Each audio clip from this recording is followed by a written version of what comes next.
time was other languages. So let's say you're interviewing two people.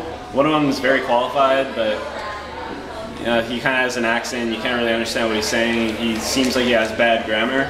And the other one isn't as qualified, but has Morgan Freeman's voice. I'm God. Who would you hire? And my initial thought is that I would hire the person that's more qualified. However, I know that Morgan Freeman's voice would blow me away, and I would probably have a very favorable impression of that person and probably think more highly of them than I actually should. Like I said before, the way you sound can have a positive effect on your life. Here's the story of Ted Williams, a homeless man who reached stardom with the sound of his voice. Hey, I'm gonna make you work for your dollar. Say something with that great radio voice. When you're listening to nothing but the best of oldies, you're listening to Magic 98.9. Thank you so much. God bless you. Thank you. And we'll be back with more right after these words.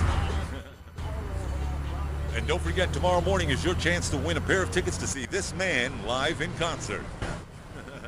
I just said, well, hey, I can't be an actor, I can't be an on-air personality, but the voice just became something of a development over years, and I went to school for it. Live from NECN Studios, this is The Morning Show.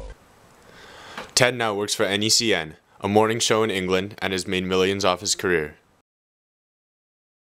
As we head to break, you're listening to The Morning Show soundtrack. We feature local bands from around New England every day on the show, and today's band is the Susan Concert.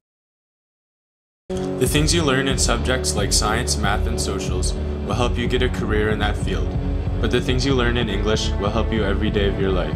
On provincial exams, the number one reason students get questions wrong, essay questions especially, or fail them, is not because they don't know the answer, it's because they don't know the question. They misunderstand the question because they don't read it properly, and they give an answer that doesn't correspond to the question.